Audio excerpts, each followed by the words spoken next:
Thank you, Justice Bell. No, I don't have grandchildren. I've been reasoning with my children to say that they have a responsibility to give me my human rights as a prospective grandmother, but I haven't been successful at all at the moment, but working on them. Thank you for your introduction, Judge. It's always good to see you and to know what a great contribution you make to thinking a little more broadly about human rights in Australia. But I'm really very honoured to have been asked to speak to the Intercultural Society. I've been accepting invitations across Australia from groups that you work with, particularly in Sydney, but this is the first time I've had the opportunity to speak to this extraordinarily interesting and diverse group here in Melbourne. I really won't go through the list of people, but you really are an astonishing representation of the Australian community, and I think the work of the Australian Intercultural Society makes an enormous contribution. And in recognising your contribution, I also acknowledge the Wurundjeri people of the Kulin Nation as the traditional owners of the land on which we stand, and I pay my very deep respect to their elders past and present. Well, today I'm going to talk about what is a very controversial issue in Australia, human rights as it's applied within the Australian jurisdiction. And it's been a very interesting and challenging time for those of us that are trying to promote human rights in Australia. The Australian Human Rights Commission and my colleagues on the Commission are all too often on the front pages of the newspaper or in the media. And I think, as Justice Bell has pointed out, there's been an extraordinary change since the early days when I studied law here in Melbourne. And I'm recognising the rather grey, dull weather as the trams rumble past. It's lovely to be home in a sense. But since the days when I started in the 60s studying law here at Melbourne, human rights was really not on the agenda at a law school. And international law was something that you did as an alternative to jurisprudence, but it was not really ever seen as a subject you did if you were a serious lawyer. But I, of course, fell in love with international law in the 60s and became completely inspired by the motivations, the language and the systems set up by the Charter of the United Nations. So I've really been interested in the role of the rule of law in achieving human rights outcomes. So it's not from an ideological or political position, but from the position of what is it that the law can contribute to achieving peaceful outcomes and achieving basic human rights. Well, I'd like to talk about two things that I'm sure are front of mind for you, and they certainly are for me, because I leave for Christmas Island tomorrow. I'm off to begin our inquiry into children held in mandatory detention, many of them for years. We have over 1,000 children in mandatory detention, and this inquiry that I'm running, I'll talk about a little bit later, raises questions about what our international legal responsibilities are to asylum seekers and what sorts of obligations we have to the children in particular and to those 33,000 who live in Australia in a context in which their claims to refugee status are not being assessed and haven't been assessed for many years. But the other subject I'd like to talk about is quite intellectually challenging, and that is, what do you do when human rights collide or appear to collide? What do we do where we have a public debate about freedom of speech and the limits to freedom of speech in the context of the Race Discrimination Act and racial vilification? How does a mature democracy like Australia respond? How do we deal with the underpinning concept of freedoms in a context in which others are being abused in the public arena? Well, what I'd like to do before I get to those sort of really meaty subjects is to tell you just a little bit about the way in which human rights work in Australia. It's perhaps a little bit tedious, a little bit legalistic, but I think it's crucial to understand a point that Justice Bell made a few minutes ago, and that is that there is a widening gulf between the international legal standards and the way in which human rights law are applied domestically. So I'd like to talk a little bit about that. But one of the focuses, and before I get on to that more technical question, is our work with younger Australians. And I thought you might like to see some of the small video clips that we're working on as a way of getting to the wider Australian community about the work of the Commission. Because although we tend to be in the media on asylum seekers or on questions of racial discrimination, 90% of our work is done on a bipartisan political basis. Governments political parties have pretty much agreed, whether it's Labour or Liberal coalition, on about 90% of our work. Age discrimination, race, children, Aboriginal and Indigenous affairs, gender issues, and so on. So we get a rather distorted view about the Commission because of the very strong media focus on these two questions that I myself will focus on. But this is what I'm about to show you is a very interesting one. The feedback we get, and I'll be very interested in your views later on, from the community. If you ask them what they're worried about in terms of core rights, they'll often say bullying, cyberbullying, or bullying in schools, in our workplaces. We get this over and over again, and we've seen a very, very significant rise, sadly, in racial vilification bullying claims to the Commission. But what we did was ask young Australians to use their iPhones. They're technologically far more advanced than I am, but they can make films now for no cost. All you need is a brain attached, and of course young people have that initiative and thinking, and they're producing videos to explain how they feel about bullying and how they think we can resolve it. And so we have a prize every year. But one I want to show you, won the prize last year, it's Eyes and Ears. And we're just going to, it's very short, but just gives you an idea of the sort of public work that we're doing that is really non-controversial. Yes, thank you. Sure. Yes.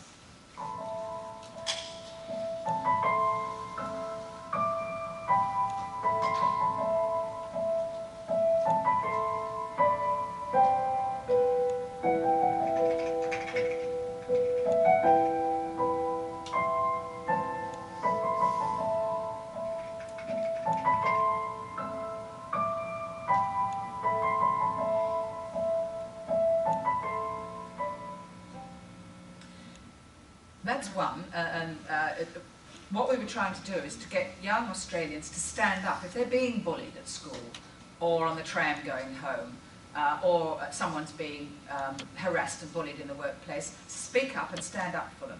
And one, I hope you don't mind me sharing a story with you, but I was very impressed from Sydney, watching a video documentary here that occurred, I think, last year, when a young man, 18, 19, was being harassed by a woman who I think was probably mentally ill on drugs, but nonetheless being very abusive to him on a train. And somebody videoed it as it was happening.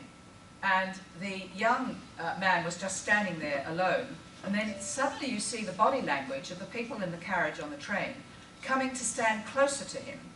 Then the train came into the station, the doors opened, and the situation diffused. But as the door was opening, one young man leant across and shook the hand of the person being abused. Didn't say anything, didn't make the matter more confrontational or difficult, but just shook his hand as if to say, don't worry mate, we're with you. We understand that you shouldn't have been abused in this way on the grounds of race. Now, that's the sort of thing that we were really trying to encourage with that video, to stand up, to speak up, but not in a confrontational way, but in a way that draws attention to the fact that that person, that victim, has some level of support. And the next one created something of a furore, and I'm sure you're familiar with it. Racism has no place in sport. No place in sport. Everyone deserves a fair go. Regardless of skin colour, Background or culture. Racism! Racism! It stops with me! It stops with me. It stops with me. With me. With me. With me. Racism! It stops with me.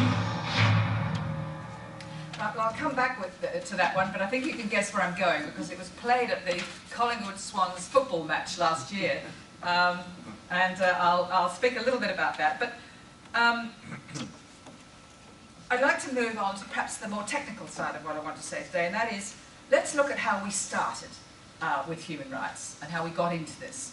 And I think it's fair to say that Australia has been a good international citizen. We've played a very strong role. A feisty, somewhat bad-tempered man, Doc Evatt, who was in the United Nations in 1944, or negotiating the Charter of the United Nations with Dumbarton Oaks in the United States, and he pretty much drove through the language of the UN Charter. And then as President of the General Assembly, almost unimaginable in today's terms to have a Western state chairing the General Assembly, but there he was, getting through unanimously the Universal Declaration on Human Rights. So Australia's been in there, drafting these, articulating the ideas of human rights for a very long time. And what Australia has done in the international community is to play quite a leading role in getting the 7 key human rights treaties negotiated. Convention on, or the Covenant on Civil and Political Rights, Economic, Social and Cultural Rights, the rights of the child, the elimination of discrimination against women, the rights of persons with disabilities, the elimination of race discrimination, and the Convention against torture in relation to age. But we have otherwise not given implementation through legislation to the major treaties in Australian law. And one of the reasons for that is, frankly, it was the principle of parliamentary democracy. Parliament has control over what our laws are, not the Department of Foreign Affairs, or not diplomats who sign the treaties and negotiate them. And that's entirely appropriate for a democratic system, but partly complicated by our federal constitution. Africa, Latin America, indeed even New Zealand, we have no Human Rights Act, we have no Charter or Bill of Rights, although we do, of course, have some exceptions at the state level in Victoria and, of course, at the ACT. So you might say, well, this is an extraordinary situation. How do we have a society in which, for the most part, as I said earlier, human rights are, in fact, abided by? And the answer lies in a more nuanced understanding, because Australia relies, to a very high degree, on parliamentary processes. We have a scrutiny committee, which looks at compliance with human rights law, and we have some other committees on legal and constitutional rights that will examine the compliance of Australian law with human rights treaties. And that parliamentary scrutiny process is becoming more effective and has done in the last couple of years. We also have relied traditionally on our courts, on the judiciary, in developing the common law and developing the concept of legality. And that's been very important, but unfortunately, courts are always subject to legislation. If the legislation permits you to do something which would otherwise be contrary to international law or international human rights law, our judges, fine though they are not able to trump, if you like, the will of Parliament. And that reflects democracy, but it also reflects a deep scepticism in Australia about what is termed an active judiciary. So now we come to the role of the Australian Human Rights Commission. What do we do? Well, our job is really at a non-judicial level to ensure that we hold government accountable for compliance with core human rights provisions. So we're in the most extraordinary position because the benchmark for my work as president is the Australian Human Rights Commission Act, and that act defines human rights not by reference to domestic law, but by reference to international law. So I think you can see that I'm in a rather curious position, that my job is to call attention to international human rights standards, but the first thing a judge will say to me if I do that in a court is to say, it's very interesting, Gillian, but it's not part of Australian law. I can't do anything for you. All I can do is ask Parliament to be sure that they are complying with those standards, and the parliamentary scrutiny committees in some cases do so. Where I was in China recently talking to them about establishing a national human rights body like ours, and I got a courteous but rather cool reception because they simply don't understand how, in a mature democracy like Australia, I can be appointed by the Attorney General and through Cabinet the Governor General. Almost all our costs of the Commission of about 130 or 40 employees is paid by the taxpayer, and yet we are protected as a statutory organisation, and we are independent, and the 7 commissioners are independent statutory commissioners, and barring some fairly major criminal acts, we really can't be sacked. Now, the Chinese, of course, have a lot of trouble understanding the idea of something that's paid for or appointed by government, but which is actually independent of government, and that is the voice that the Human Rights Commission has.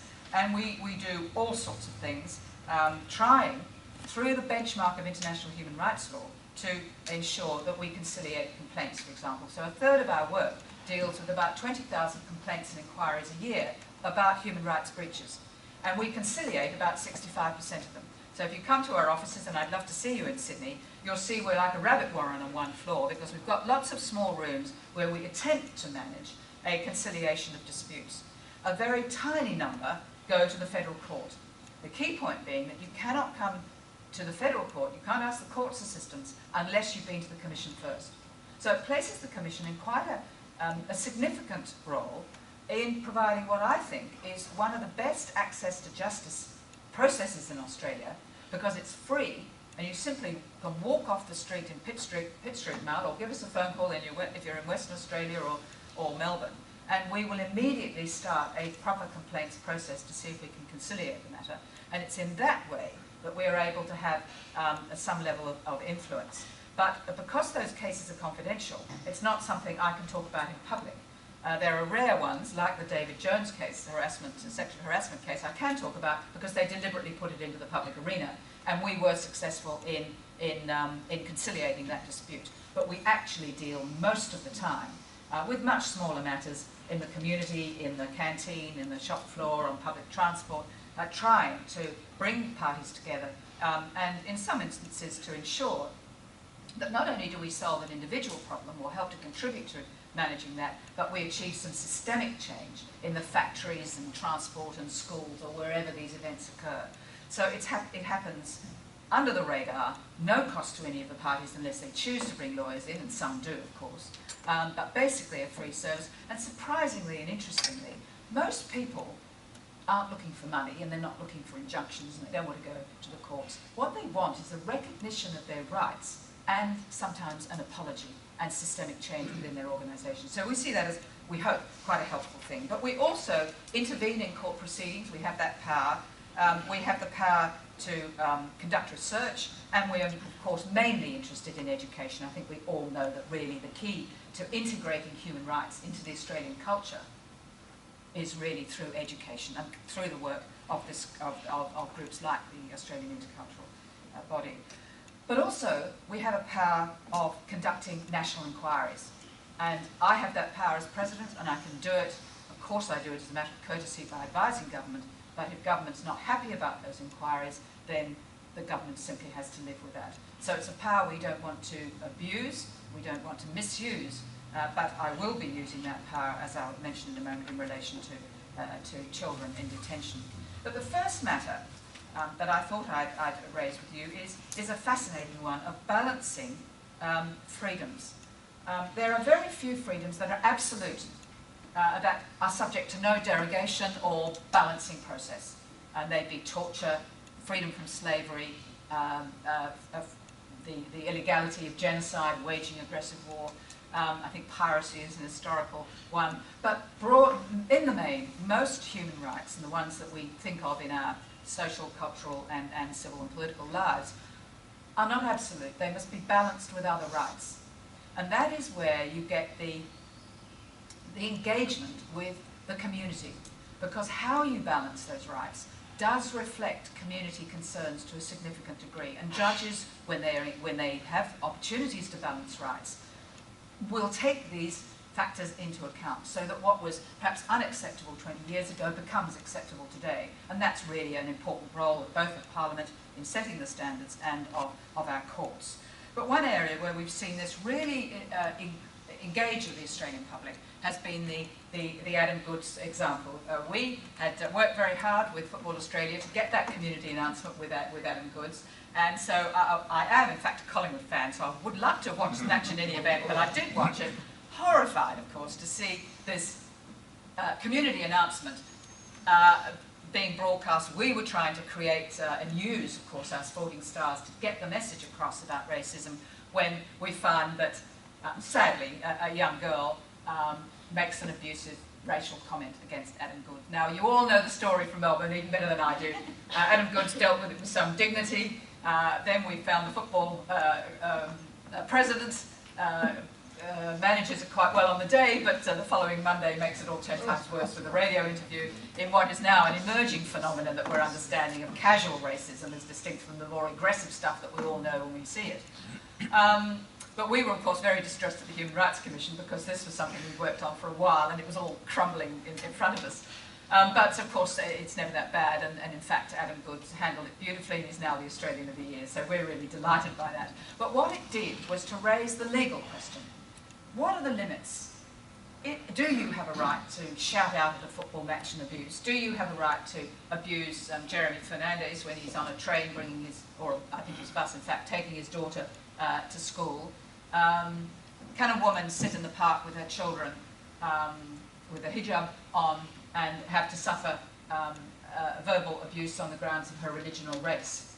How do you balance the right to speak openly about things that concern you, but respect the individual?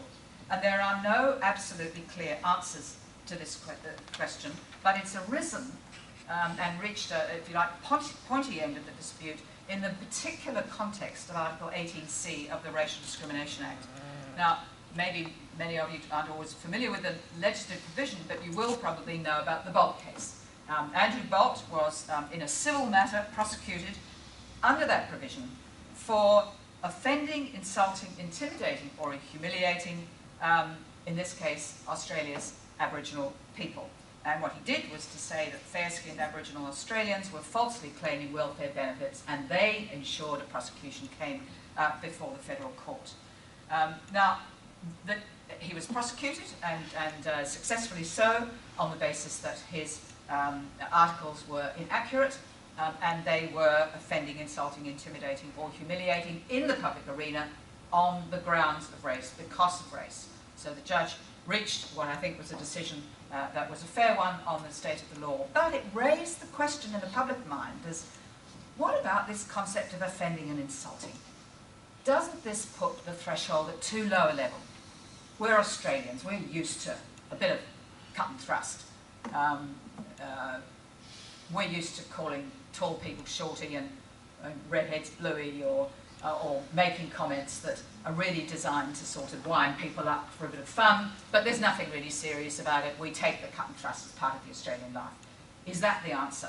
Well, that idea has got a bit of traction in the Australian community, but it's a ludicrously low level. Now, as a lawyer, I can answer that point and say, whenever the courts, the federal courts, have considered this question, they've always put the matter at the high end of the spectrum of humiliating and intimidating words on the grounds of race in the public arena. And they've been quite good at separating off the comedian who makes offensive comments about religion, or in the Adelaide Fringe asks an audience to come and abuse Christ on the cross. That's deeply insulting to many, many people. But you might say that the courts will say, well, that's protected by artistic freedom, freedom of speech, you don't have to buy a ticket to go, we'll let that ride. We can cope with that as a modern Australian democracy. But where you are racially abusing somebody on the grounds of, let's say, an Indigenous return of remains from Britain into Western Australia in a major case, or you're denying the Holocaust, or you're inaccurately abusing a particular race in the public arena, then that goes too far. But we don't have clear answers, because some of you will know the Mona's case, where some letters were written to the mothers of men who died in Afghanistan. We found the court was split, the High Court of Australia was split 3-3. So there are not always clear answers to these things, but my own view, for what it's worth, is that the courts have in the main done a pretty good job at finding the balance of allowing the comedians to make their comments, allowing comments in the public arena justified by the right to freedom of expression and the right to artistic expression. But we find the limits in some instances in other forms of public abuse. So we have a situation now where we have quite strong political support, in part led by the Prime Minister, to abolish this provision and to simply take it out of the books. We don't have racial vilification as part of Australian law because we favour the right to freedom of speech. Now, it is relatively complex, but we've had a very interesting public debate where many members of the community have said we need 18C because it's been successful for the last 20 years and it's a nice balancing process and it applies well. Well, maybe one solution is to recognise community concerns about the relatively low threshold of offending and insulting and leave the rest of the provision in place. Well, we're shadowboxing because I don't know what the attorney is actually going to introduce, and I very much look forward to that debate being out there and for us to engage with exactly what it is the attorney wants to do. And we have considerable debate within the Human Rights Commission on this question, and in fact I'm really pleased to see my colleague Tim Wilson is here today, and we have another commissioner, Tim Parmesan, who has a particular view on this matter, as does Tim. That's fine, we're a human rights body, we relish these debates, but we will ultimately reach a commission position depending on what it is the attorney wants to propose to us. 33,000 have been here now for several years. You actually leave them in a black hole because they have nothing legally to complain about to the courts. If their claim is denied, then they can have some form of merits review, and you can bring in either administrative principles or legal principles to at least give them a fair go in assessing whether or not that assessment was according to the law. But when you don't assess them at all, they have nowhere to go. And curiously, my mind will go immediately back to the Magna Carta and King John on the fields of Runnymede being forced to sign that Magna Carta, which says in the middle of it, in between how many pigs you can own or what your feudal dues are, there's a core provision there that no man may be detained arbitrarily without charge and without the right of trial by jury. Now that is not a new modern human rights principle. It is a core principle that's been with us from the 13th century and adopted and applied by judges, by parliaments, and by most legal systems in the world. But here we find ourselves in a situation where our governments, since 2001, have adopted a principle of mandatory immigration detention, in which the principles of arbitrary detention in the international sphere that I see as obvious cannot be applied by a judge in Australia, because that particular provision of the International Covenant on Civil and Political Rights that reflects the Magna Carta is not part of Australian law. So that when, even though a lawyer might argue habeas corpus, which I'm sure you're all familiar with, a judge will have to say, but the Migration Act specifically allows the government to do what it's doing. And it's not only government policy, it is policy of both the major parties, and it's a policy that has been endorsed by the Australian public. So that you can see that it's a very awkward position to be in for me and my colleagues in the Human Rights Commission, because we're putting an argument that applies in international law, but is much more difficult to implement in our Australian domestic and democratic process. So that's the background. There are many aspects of asylum seeker policy that we look at the Commission, and we've been working in this area for years. We did an inquiry in 2004. We're now, and then my predecessor, the Honourable Catherine Branson, conducted an inquiry just before I began on Indonesian children in detention charged with people smuggling offences and the use of, you'll remember, the X-ray system to determine how old they were. That was a wonderful exercise of Catherine's powers, because she was so effective that she actually managed to persuade the government to stop using those processes before the report was handed down. Now, I'm doing the third inquiry in relation to this area, which I announced a few weeks ago, and my very sincere hope, and I was speaking to the Secretary of the Department just yesterday in Canberra, if you've taken all the children out of mandatory detention by the time I finish this report, fantastic. Well done. I don't care. I'm about achieving outcomes. So maybe we'll produce a tome in September, October this year, and you'll all say we don't need to look at that anymore because it's not an issue. That's a great outcome for me, and good luck to them. And I saw a smile on their face. I think they thought, well, maybe we can achieve that before she has the cheek to go out into the media and tell us what we ought to be doing in September. We'll have done it already. I hope that's the result. But that's not the position at the moment. As you know, the numbers of asylum seeker children went right up last year in May, June, July to 2,000 arriving and being detained last year. One criticism that we've had at the Commission, and I might as well be open with you about it, is, well, we're a party political, ideological organisation. We should have had the Children's Inquiry last year when the numbers were so high, not just a few weeks ago when the numbers have been declining and where the numbers are now about 1,028 children. Why didn't we do it then? Well, the answer is that I couldn't possibly hold an inquiry in an election year, and you'll all know that we were in election mode for a very large part of last year. The other reason is, and again I want to be clear about this, is that there's been a noticeable decline in the information that the department has been giving us.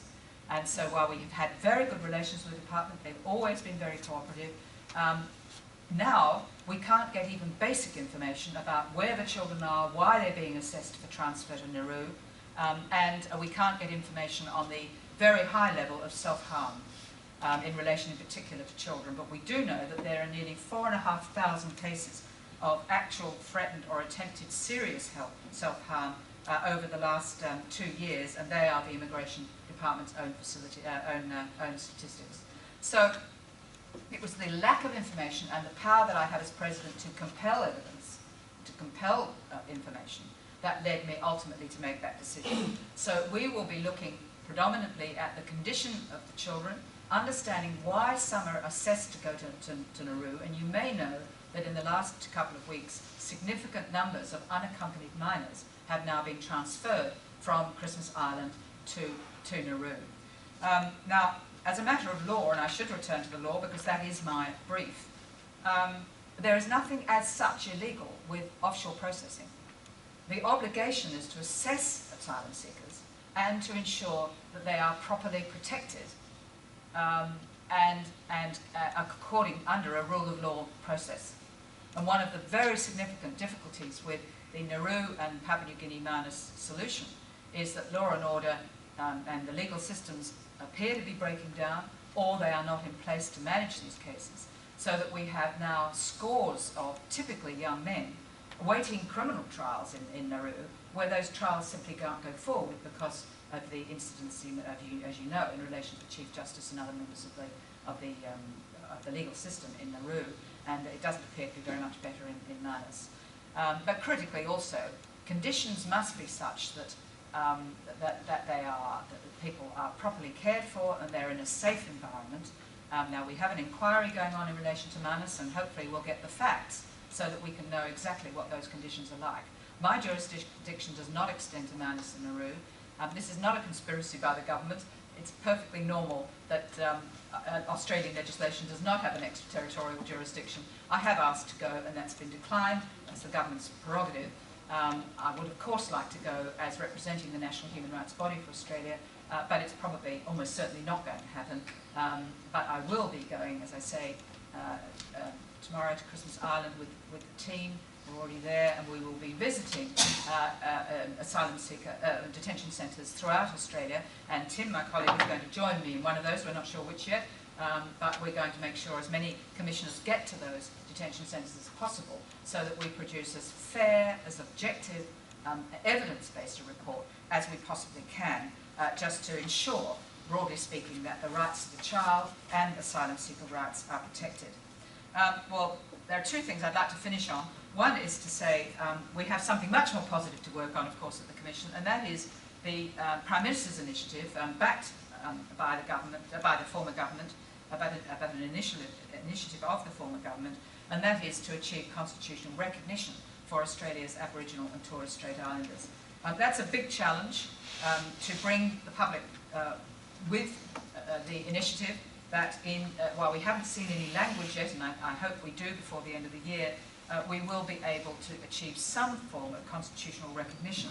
And my colleague Mick Gooder, as the Social Justice Aboriginal and Torres Strait Islander Commissioner, will be working on that, and I hope that we get a proposal, a draft proposal, that can engage all Australians so that we can vote to achieve that outcome. And the other and the last point I wanted to make is that I have said that 90% of our work is across party lines. We really want to engage on mainstream community issues rather than to attract quite so much attention as we do on some of these other questions.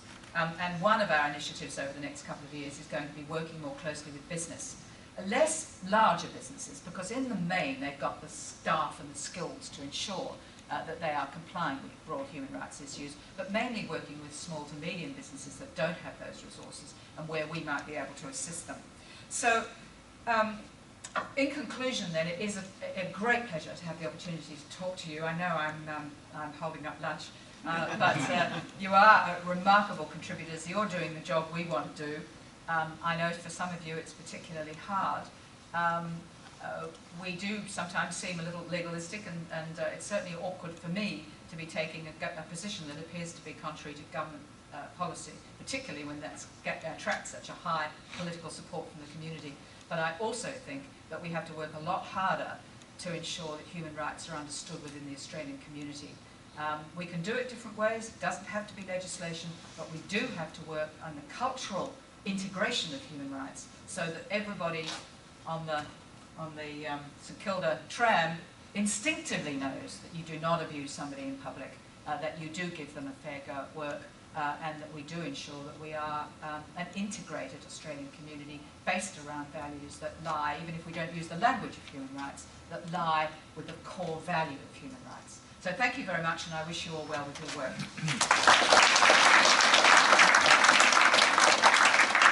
I'll ask Professor Triggs to stay on the podium because I think it might be